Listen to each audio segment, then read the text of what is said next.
காட்டுவேன். எங்களுடைய பித்தட்டை என்ன செய்யும், பின்பகுதி என்ன செய்யணும்னு சொன்னால், இடது அந்த கால் பாதத்து மீது அப்படியே உட்கார்ந்து கொண்டு வலது காலை அப்படி நட்டி வைக்க வேண்டும்.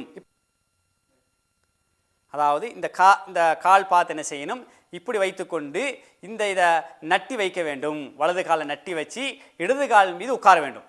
இது 2வது அத்தியாயத்தில் உட்காரக்கூடிய அமைப்பு. அதே நேரம் 4வது அத்தியாயத்து அது மாறிமுண்டா 3வது சலாம் கொடுக்கக்கூடிய அத்தியாயத்தா இருக்கும்னு சொன்னால், இந்த இடது கால் அப்படியே உள்ளுக்கு அனுப்பிடணும்.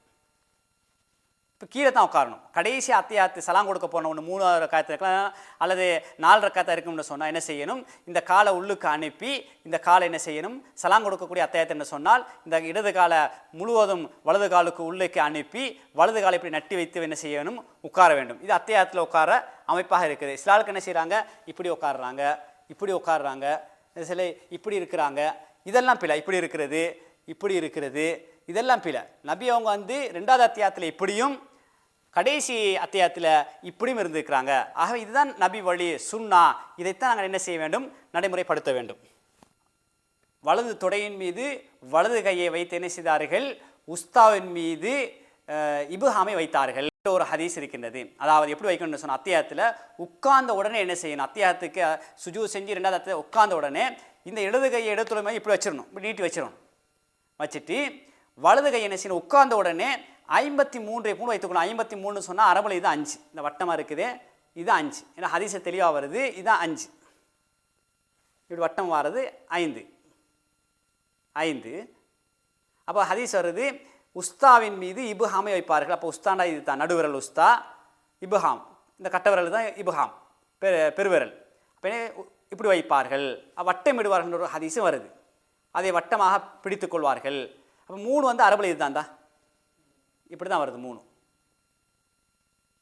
இப்போ அத்தியாயத்துக்கு உட்கார்ந்தோட என்ன செய்யணும், இதை இப்படி நீட்டி இப்படி வச்சுட்டு என்ன செய்யணும், இது ரொம்ப விரிச்சிடும் கூடாது, நம்ம மூடிடும் கூடாது. ஒரு அளவுக்கு லேசாக இடைவெளி வர அளவுக்கு இந்த இடது தொடை மீது வச்சு வலது தொடை மீது வலது கை 53 போன்று உட்கார்ந்த உடனே இப்படி வைத்து கொள்ள வேண்டும். இப்படி வைத்துக்கொண்டு இந்த பார்வை இருக்குது, எங்கள் பார்வை நேர இந்த விரலுக்கு தான் இருக்கணும். எங்களோட பார்வை நேர இந்த விரலை தான் பார்த்து கொண்டு இருக்கணும். இப்போ சில ஹதீஸில் நபி ஸல்லல்லாஹு அலைஹி வஸல்லம் என்ன செய்வார்கள், இப்படி வைத்துக்கொண்டு இந்த ஆட்காட்டி விரலை என்ன செய்வார்கள், அசைப்பார்கள், இஷாரா செய்வார்கள் என்ற ஹதீஸ் வருது. ஒரு மனிதனை அழைப்பதை போன்று அழைப்பார்கள் என்ற ஹதீஸை முஸ்லிம், அதே போல் நசாயி, திருமதி, இப்னு மாஜா போன்ற ஹதீஸ்க்கு நீங்கள் பார்க்கலாம். அதாவது அத்தியாயத்துடைய பாடத்தை நாங்கள் எடுத்து பார்ப்போம் என்று சொன்னால் இந்த செய்தியெல்லாம் அப்படி நாங்கள் பார்க்கலாம். எங்களோட அத்தியாயத்தில் இருக்கக்கூடிய நேரத்தில் எங்களோட பார்வை இந்த விரலை தான் பார்த்துக்கிட்டே இருக்கணும். இந்த விரலை என்ன செய்யணும், இந்த விரல் அப்படி இப்படி இருக்குன்னு சொன்னால் இப்படி பார்த்து கொண்டே இருக்க வேண்டும். இப்போ ஹதீஸ் என்ன வருதுன்னு சொன்னால், இப்படி வைத்து அஷார பிஹா, அதை கொண்டு என்ன செய்தார்கள், இஷாரா செய்தார்கள் என்ற ஹதீஸ் நாங்கள் என்ன செய்கிறோம், பார்க்குறோம். அப்போ ஒரு மனிதனை அழைப்பதை போன்று இஷாரா செய்தார்கள் என்ற செய்தி நாங்கள் பார்க்கக்கூடிய நேரத்தில் அத்தியாயத்தில் இப்படித்தான் இருக்க வேண்டும் அமைப்பை காட்டித்தராங்க. இப்போ இன்றைக்கி நாங்கள் பார்க்கலாம். இப்போ ஷாஃபி மதம் என்ன செய்வார்கள்னு சொன்னால், இப்படி வச்சிருந்து அஷ்ஹது அல்லா இலாஹ இல்லல்லாஹ் என்று சொல்லக்கூடிய நேரத்தில் இப்படி உயர்த்துகின்றார்கள். இப்படியே வச்சு நின்றுக்கிட்டே இருப்பார், இப்படி பட்டுக்கொண்டே இருப்பார்கள். அதே போன்று ஹனஃபி மதுவை பொறுத்தவரை அஷ்ஹது அல்லா இலாஹ இல்லல்லாஹ் என்று சொல்லக்கூடிய நேரத்தில் இப்படி தூக்கிட்டு இப்படி கீழே திருப்பி போட்டுருவாங்க. இது மாலிக் மதுவை பொறுத்தவரை அஷ்ஹது அல்லா ஆரம்பத்திலிருந்து என்ன செய்வார்கள், விரலை ஆட்டிக்கொண்டே இருப்பார்கள். மாலிக் மதுஹபில் இந்த 3 மதுஹபை நாங்கள் எடுத்து பார்க்கக்கூடிய நேரத்தில் இப்போ மாலிக் மதுஹபில் ஆரம்பத்திலிருந்து விரலை அசைத்து கொண்டே இருப்பார்கள். அந்த ஹதீஸின் அடிப்படையில், அஷாரா என்ற ஹதீஸின் அடிப்படையில் அதை அசைத்து கொண்டே இருப்பார்கள். ஹனஃபி மதுஹபில் அத்தியாயத்து சொல்லக்கூடிய அஷ்ஹது அல்லா இலாஹ இல்லல்லாஹ்னு சொல்லக்கூடிய தூக்கிட்டு இப்படி கீழே போட்டுருவாங்க, இப்படி இருப்பாங்க. அஷ்ஹது அல்லா இலாஹ இல்லல்லாஹ்னு சொல்லக்கூடிய நேரத்தில் வேலை இப்படி தூக்கிட்டு கீழே போட்டுருவாங்க. ஷாஃபி மதுஹபில் இப்படி வச்சிருந்து அஷ்ஹது அல்லா இலாஹ இல்லல்லாஹ்னு சொல்லக்கூடிய நேரத்தில் இப்படி வசித்துவார்கள். அப்போ இது எது சரி என்று பார்க்கக்கூடிய நேரத்தில் ஹதீஸோடு இந்த 3 சட்டங்களையும் ஒப்பிட்டு பார்க்கக்கூடிய நேரத்தில் மாலிக் ரஹ்மத்துல்லாஹி அவருடைய சட்டம் பொருத்தமாக இருக்கின்றது. அவர்கள் ஆரம்பத்தில் என்ன செய்வார்கள், விரலை அசைத்தார்கள் என்ற ஹதீஸ் வருகின்றது. இன்னும் சில ஹதீஸை வைத்து முடிவு சொல்லுகின்றார்கள், இப்படி நீட்டிக்கொண்டும் இருந்தார்கள் என்ற செய்தியை இப்படியான ஹதீஸில் வைத்து விளக்கம் சொல்லக்கூடிய காட்சியை பார்க்கின்றோம். ஒன்று, ஆட்டுவதாக இருந்தால் ஆரம்பத்திலிருந்து ஆட்ட வேண்டும், நீட்டுவதாக இருந்தாலும் ஆரம்பத்தில் நீட்டிக்கொண்டு இருக்க வேண்டும். ஆனால் இடையில் தூக்கிவிட்டு போடுவதற்கோ அல்லது இடையில் தூக்கி அப்படி நிப்பாட்டி கொண்டிருப்பதற்கோ எந்த ஹதீஸும் அடிப்படையில் ஆதாரமே கிடையாது. நீங்கள் விரலை அசைத்தார்கள் என்ற செய்தியை பார்க்கணும்னு சொன்னால் தொழுகையுடைய பாடத்தில் அத்தைஹாத் என்ற பாடம் ஒரு பிரிவாக வரும். அதில் அது எல்லா ஹதீஸும் வருகின்றது. குறிப்பாக மௌலிமார் இடத்துல மிஷ்காத்துல் மசாபி என்று சொல்லக்கூடிய கிதாப் இருக்கின்றது, எல்லா இடத்திலும் இருக்கும்.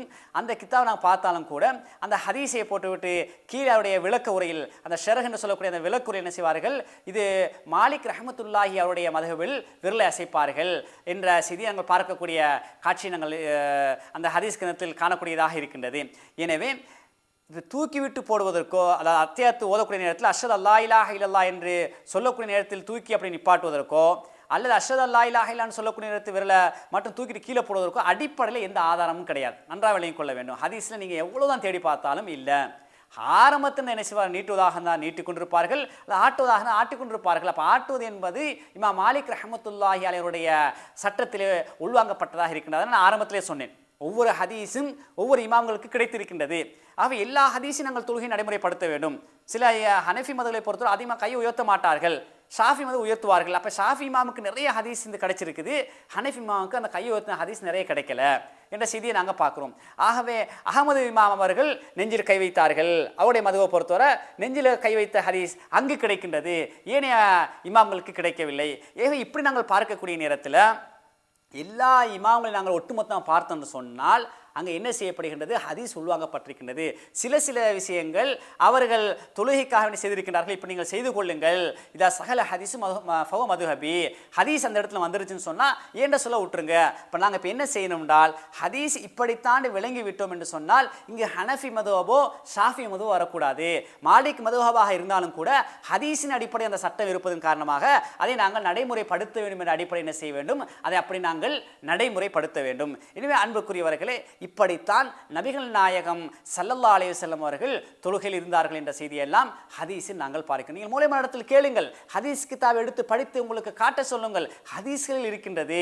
நாங்கள் என்ன செய்கின்றோம், ஹதீஸை படிக்காத காரணமாகத்தான் இது இல்லை என்று நாங்கள் எடுத்துக்கொண்டிருக்கிறோம். யார் சரி செய்தாலும் அதை நாங்கள் புதுமையாக பார்க்கின்றோம், அல்லது புதுசாக ஒன்று கொண்டு வந்து விட்டார் என்று பார்க்கின்றோம். இல்லை, ஹதீஸ் கிதாபில் இருக்கின்றது, நாங்கள் நடைமுறைப்படுத்தாத எங்கள் மீது குற்றமே தவிர அது புதிதாக வந்த ஒன்றல்ல.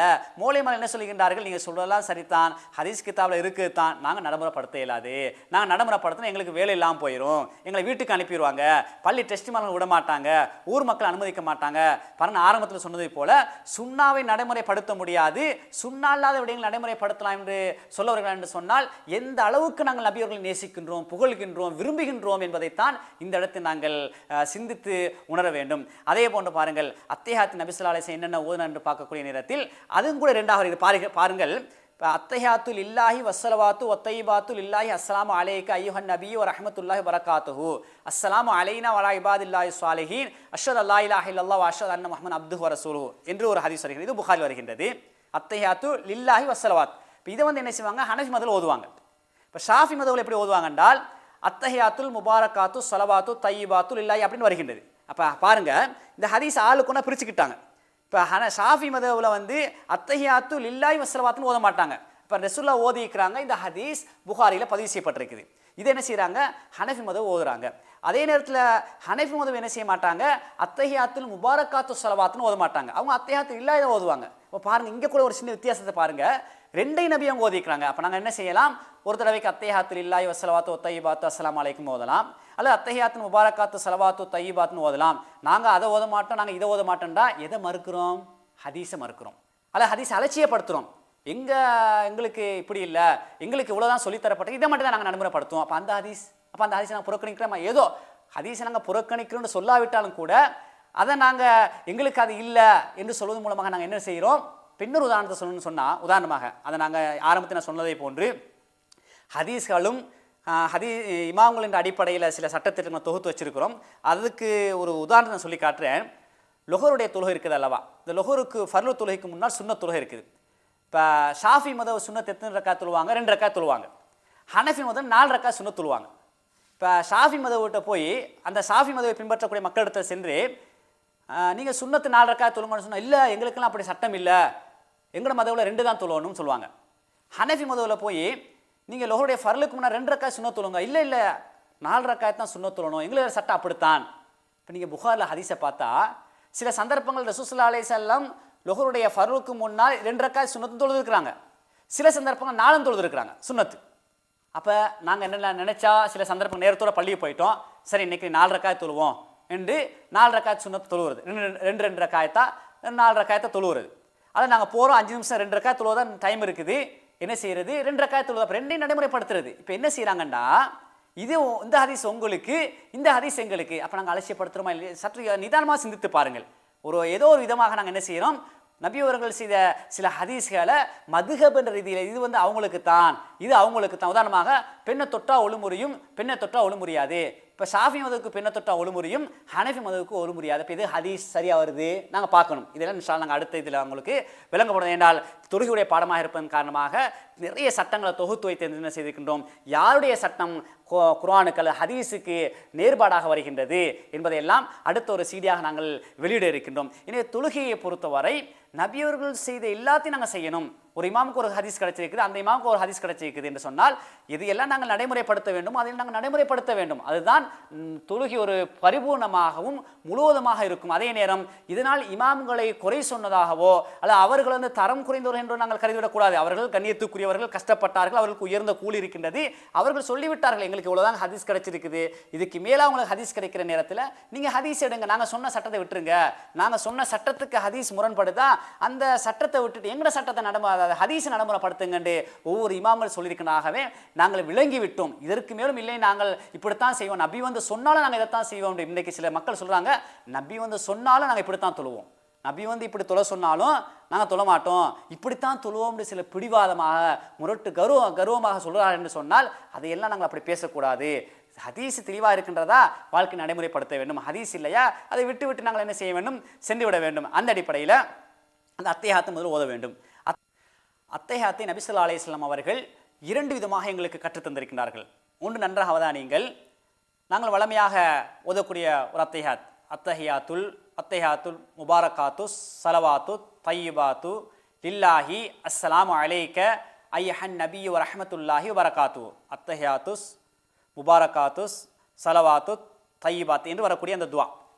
இரண்டாவது இன்னொரு துவா, அத்தஹியாத்து லில்லாஹி வஸ்ஸலவாத்து வத்தையிபாத்து அஸ்ஸலாமு அலைக்க ஐயுஹன் நபியு வரஹ்மத்துல்லாஹி வபரகாத்துஹு அஸ்ஸலாமு அலைனா வஅலா இபாதில்லாஹி ஸாலிஹீன் அஷ்ஹது அல்லா இலாஹ இல்லல்லாஹ் வ அஷ்ஹது அன்ன முஹம்மதன் அப்துஹு வ ரசூலுஹு.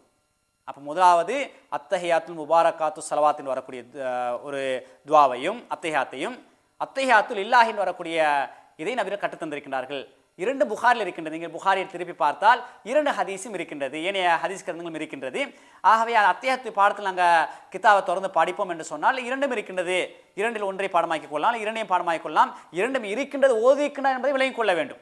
அதற்கு பிறகு அல்லாஹும்ம ஸல்லி அலா முஹம்மதின் வலா ஆலி முஹம்மதின் கமா ஸல்லைத அலா இப்ராஹீம வலா ஆலி இப்ராஹீம இன்னக ஹமீதுன் மஜீத் அல்லாஹும்ம பாரிக் அலா முஹம்மதின் வலா ஆலி முஹம்மதின் கமா பாரக்த அலா இப்ராஹீம வலா ஆலி இப்ராஹீம இன்னக ஹமீதுன் மஜீத். இன்னும் சின்ன சின்ன வாசகங்கள் மாற்றப்பட்டதான் சில செலவாத்துகள் நபி அவங்க கற்றுத்தந்திருக்கின்றார்கள். ஆகவே குல்லாக இந்த செலவாத்தை நாங்கள் என்ன செய்ய வேண்டும், தொழுகையில் ஓதிக்கொள்ள வேண்டும். அதே போன்று நரகத்தை விட்டு 4 விடயத்தை விட்டு நபிகள் பாதுகாப்பு தேட சொன்ன துவா தான் அல்லாஹும்ம இன்னி அஊது பிக மின் அஸாபி ஜஹன்னம வ மின் அஸாபில் கப்ரி வமின் ஃபித்னத்தில் மஹ்யாய வல் மமாத்தி வமின் ஃபித்னத்தில் மஸீஹித் தஜ்ஜால். இந்த 4 விடயத்தை விட்டு யா அல்லாஹ் நரகத்தை விட்டும், கபரை விட்டும், உலகத்தில் வாழக்கூடிய நேரத்தில் ஏற்படக்கூடிய குழப்பங்கள் ஃபித்னாவை விட்டும், மரணமாகக்கூடிய நேரத்தில் ஏற்படக்கூடிய குழப்பங்கள் ஃபித்னாவை விட்டும், தஜ்ஜாலுடைய குழப்பத்தை விட்டும் என்னை நீ பாதுகாப்பாயாக என்ற 4 விடயங்கள் அடங்கிய இந்த துவாவை நபிகள் கற்றுத்தந்திருக்கின்றார்கள். ஆகவே அதை நாங்கள் ஓதிக்கொள்ள வேண்டும். ஏனைய துவாக்களை நாங்கள் என்ன செய்து கொள்ள வேண்டும், ஓதிக்கொள்ள வேண்டும். கடைசியாக நாங்கள் சலாம் கொடுக்கக்கூடிய நேரத்தில் இந்த கழுத்து முழுவதும், இந்த கன்னம் பின்பக்கம் தெரியக்கூடிய அளவுக்கு தொழுகை என்பது ஒரு எக்ஸசைஸ், தொழுகை என்பது ஒரு பயிற்சி. ஒவ்வொரு அசைவும் ஒவ்வொரு அமைப்பையும் நபியவர்கள் எங்களுடைய உடல் ஆரோக்கியத்துக்காக வேண்டிய அல்லாஹ்வுக்காண்டி தொழுகின்றோம், இந்த உடலை எங்களுடைய ஆரோக்கியத்துக்காக வேண்டிய தொழுகையை ஒரு பயிற்சியாக எங்களுக்கு தந்திருக்கின்றார்கள், காட்டி தந்திருக்கின்றார்கள். அந்த அடிப்படையில் கழுத்துக்கு ஒரு பயிற்சி தான் நபியவர்கள் சலாம் கொடுக்கக்கூடிய நேரத்தில் இந்த கன்னம் பின்னுக்குள்ளவர்களுக்கு தெரியக்கூடிய அளவுக்கு அதை முழுவதும் திருப்புவார்கள். அஸ்ஸலாமு அலைக்கும் வரஹ்மத்துல்லாஹி வபரகாத்துன்னு சொல்லக்கூடிய நேரத்தில் அஸ்ஸலாமு அலைக்கும் வரஹ்மத்துல்லாஹி வபரகாத்துஹு இது முழுவதும் அப்படி இங்கே திரும்பி வரக்கூடிய அளவுக்கு இருக்கணும், வலது பக்கம் அப்படி வரணும். திருப்பி அஸ்ஸலாமு அலைக்கும் வரஹ்மத்துல்லாஹி வபரகாத்துஹு சொல்லக்கூடிய நேரத்தில் அஸ்ஸலாமு அலைக்கும் வரஹ்மத்துல்லாஹி வபரகாத்துஹு இடது பக்கம் அப்படியே ஃபுல்லாக வரக்கூடிய அளவுக்கு, அதாவது இந்த கண் அப்படி பின்னுக்கு திரும்ப கழுத்து ஃபுல்லாக அப்படி திரும்புது. இந்த கழுத்துக்கு ஒரு எக்ஸசைஸாகத்தான் நபி ஸல்லல்லாஹு அலைஹி வஸல்லம் என்ன செய்திருக்கின்றார்கள், இந்த தொழுகையை எங்களுக்கு காட்டி தந்திருக்கின்றார்கள். அஸ்ஸலாமு அலைக்கும் வரஹ்மத்துல்லாஹி வபரகாத்துஹு, இந்த கண்ணா அப்படி ஃபுல்லாக அங்கிட்டு வரணும், இந்த பக்கம் அப்படி விளங்குற மாதிரி வரணும். அஸ்ஸலாமு அலைக்கும் வரஹ்மத்துல்லாஹி வபரகாத்துஹு 2-3 தடவைகள்